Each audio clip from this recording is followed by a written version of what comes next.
प्रेम से बोलिए सदगुरु साहिब जी की जय हो। सतनाम साहिब। हे साहिब, आपका अनंत अनंत शुक्रिया, अनंत अनंत आभार। साहिब जी आपकी सर्वदा ही जय जयकार। आदरणीय सर्व संतों की जय हो।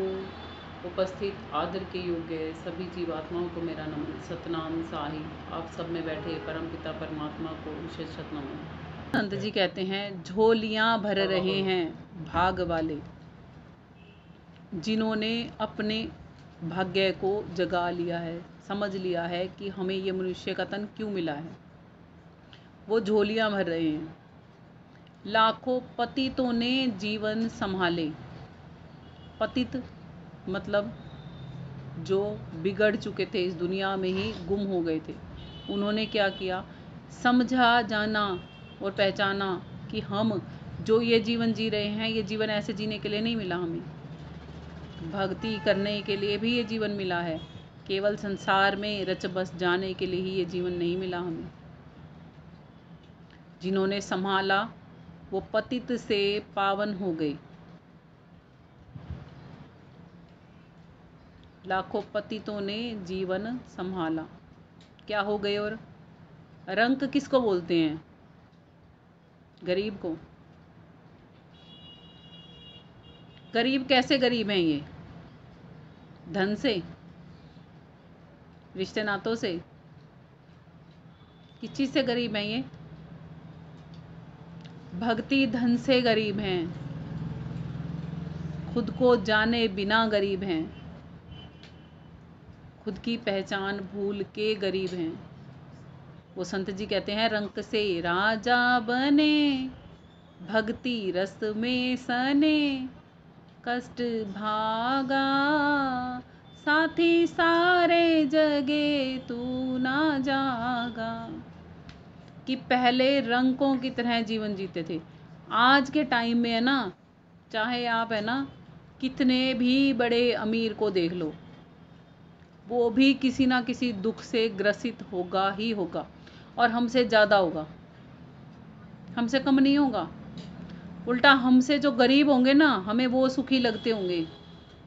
कि क्या, अपनी काम वालियों को ही देख लो, क्या कहते हैं हम, 4 घरों में काम करती है, महीने भर में अपना घरों से ही बना बनाया खाना मिल जाता है, अपना घर पे जाती है, रेस्ट करती है, बस छुट्टी।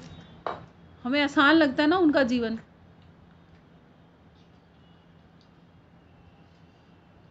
और खुद का जीवन मुश्किल लगता है, और अपने से और ज़्यादा मुश्किल लगता है। इतना धन इकट्ठा कर लिया, इतना माल खजाना इकट्ठा कर लिया, अब इसके लिए 10 पहरेदार चाहिए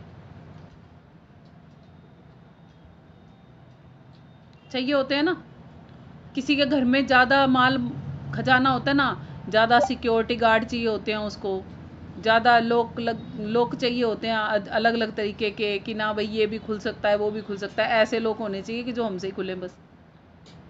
कितनी सिक्योरिटियाँ चाहिए होती हैं उसको, उसका सारा दिमाग उस सिक्योरिटी पे ही लगा रहता है।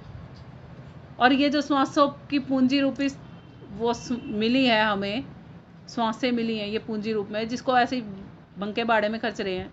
ये जो धन संसार का जोड़ते हैं हम, इससे भी नहीं मिलती ना, वो मिल सकती हैं। किसी के प्राण बचाने के लिए चाहे आप कितने ही करोड़ रुपए क्यों ना खर्च दो, अगर उसके प्राण, उसके श्वास और बाकी नहीं है, तो आप दिलवा नहीं सकते उसे, नहीं दिलवा सकते ना। ये जीवन मुट्ठी में रेत की भांति हमसे फिसलता चला जा रहा है, और हम इसे रोक नहीं पा रहे। पहले के लोग 1000 वर्ष जीते थे ना।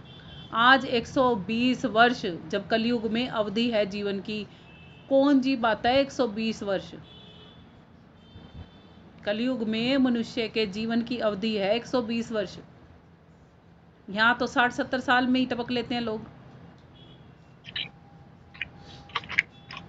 कोई कोई होता होगा जो 80-100 साल तक जीता है, उसको कहते हैं बहुत जी लिया। अरे बहुत जी लिया, बिना भक्ति के अगर जिया तो कुछ भी नहीं जिया। क्या जिया फिर वो? पहले भी मरा ही पड़ा था, अभी भी मरा ही पड़ा है। शायद लखमा माली जी ने इसीलिए कहा कि मरते मरते दम चढ़ लिया, और मरना बाकी रह रहा है।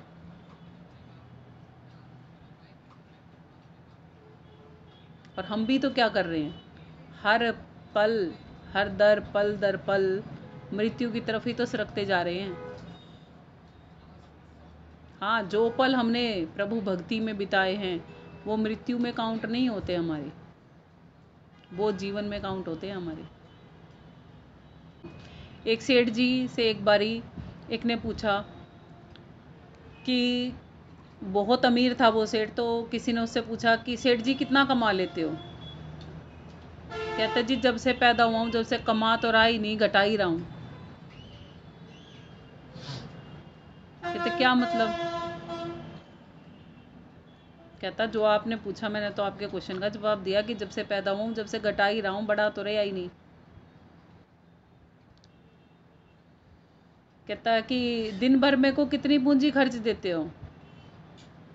कहता मिली तो बहुत सारी है, बचा थोड़ी ही पाता हूँ, ज़्यादातर तो खर्च ही कर देता हूँ। कहते अब तक कितना धनमाल इकट्ठा किया है? कहता है 60 साल का हो चुका हूँ, 60 साल का हो चुका हूँ, 6 साल की ही मुश्किल से कमाई इकट्ठी कर पाया हूँ, बाकी सब लुटा दी। कहते मेरे को है ना आपकी बातें कुछ समझ में नहीं आ रही, ज़रा अच्छी तरीके से समझाओ। कहते कि वो सेठ जी ने बोला, कहते कि मेरे को सपोज़ करो 100 साल की उम्र मिली है, उसमें से मैंने 6 साल ही केवल भक्ति की है, तो जो 6 साल मैंने भक्ति की है वो ही मेरे पास इकट्ठी है मेरी पूंजी के रूप में, बाकी तो मैंने गवा दी है।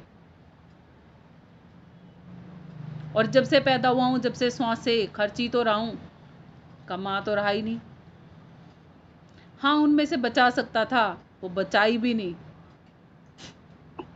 जैसे एक बच्चे को हमने 100 का नोट दिया और बाजार से बोला कि अपनी पसंद का कोई सामान खरीद लाओ, अब वो बच्चा चाहे तो 100 का नोट अपने पास रख सकता है और नहीं चाहे तो 100 के 100 खर्च सकता है, उसमें से 2-4 रुपए भी बचा सकता है, आधे भी बचा सकता है। नहीं बचा सकता क्या? उसकी मर्जी है ना। ऐसे ही परमात्मा ने हमें जब यहाँ पे उतारा था तो कर्म करने के लिए स्वतंत्र बनाया था। चाहे तो कर्म बना बना के, पाप कर्म बनाए या पुण्य कर्म बनाए, चाहे तो हम कर्म बना बना के खुद को कर्मों के फलों के भोक्ता के रूप में तैयार कर लें, और चाहे तो इन कर्मों को काट कर निहिकर्मी होकर परमात्मा के घर चले जाएं। परमात्मा का घर ही हमारा भी घर है, जिसको ये भी कह सकते हैं या तो अपने घर चले जाएं, क्योंकि ये संसार मुसाफिर खाना है। यहाँ पर कोई भी तनधारी, कोई सा भी तन हो, ये जरूरी नहीं मनुष्य का तन, पेड़ पौधे हों, पशु पक्षी हों, जलचर हों, थलचर हों, सबको एक दिन छोड़ना ही छोड़ना पड़ेगा अपना तन। जो यहाँ बना है वो एक ना एक दिन खत्म हो ही जाता है।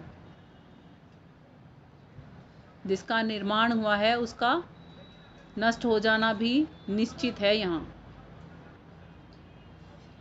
यहाँ जो चिर और स्थायी है ना, वो केवल और केवल एक आत्मा है, और आत्मा से ही, आत्मा जिससे आई है वो परमात्मा है। वो डिस्ट्रॉय नहीं होते, वो ख़त्म नहीं होते, बस बाकी सब खत्म होता रहता है यहाँ पे। बहुत से लोग कहते हैं तुम्हारी आत्मा मर गई। आत्मा कैसे मर जाती है?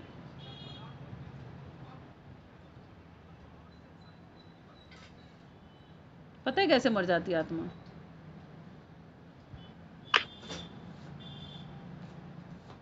सुनी है ना ये कहावत कि हमें तो लगता है तेरी आत्मा ही मर गई है। सुनी है कि नहीं सुनी है? वो कैसे मर जाती है? जो चीज़ कभी मर नहीं सकती वो कैसे मर जाती है?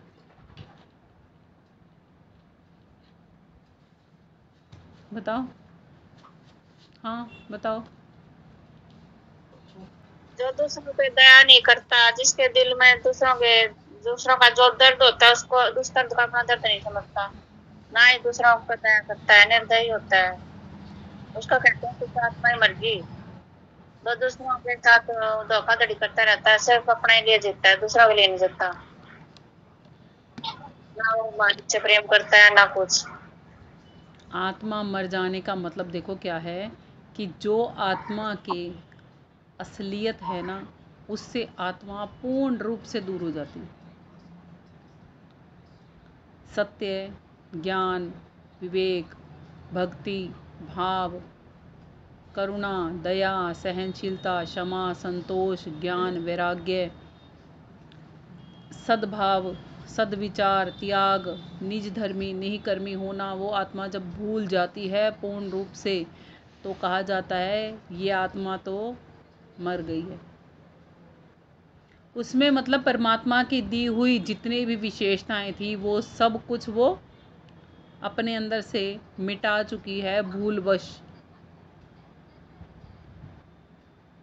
तो कहा जाता है वो आत्मा मर गई। मरती नहीं है वो अपने ऊपर है ना नेगेटिविटी वाले विचार सारे चढ़ा लेती है और पॉजिटिविटी वाले फना कर देती है, इसलिए कहा जाता है उसको ऐसे। वस्तुतः तो आत्मा मरती नहीं है ना, इस तरीके से वो मर जाती है। जैसे बताया ना कि किसी पे दया नहीं करते जो लोग, किसी पे रहम नहीं करते जो लोग, उनको कहा जाता है आत्मा मर गई है तुम्हारी।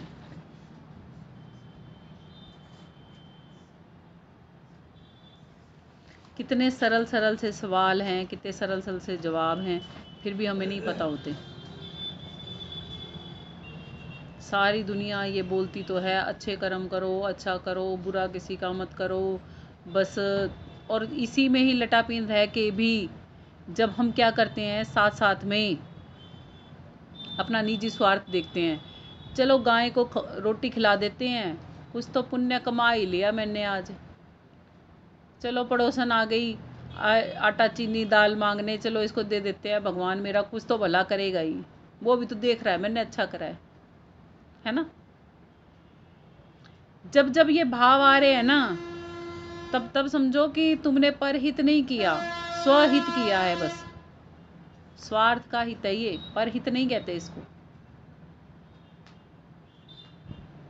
कहते हैं जब दान किया जाता है ना किसी चीज का, ऐसे किया जाता है कि इस हाथ से अगर कुछ दे दिया तो इस हाथ को भी पता ना चले।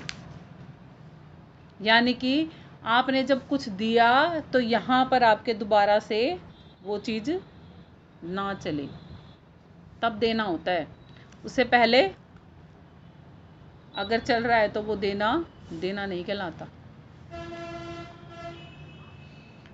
आगे वो संत जी कहते हैं कि ऐसे रंक से हम राजा बन सकते हैं जब हम भक्ति धन कमाते हैं।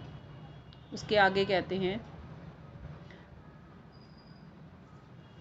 कर्म उत्तम थे नर तन जो पाया, आलसी बन के हीरा गवाया, उल्टी हो गई मति करके अपनी अक्षति, ये चोला त्यागा, साथी सारे जगे तू ना जागा। उल्टी कैसे हो गई मति? हमारी उल्टी मति कब हो जाती है? जब हम अपने आप को भूल जाते हैं। और परमात्मा ने क्या दिया है हमें? ये मनुष्य का तन देव दुर्लभ देही दे के भेजा है कि कर्म उत्तम हैं। देवताओं के भी कर्म इतने उत्तम नहीं कि आत्मा को ये मनुष्य का तन मिल जाए।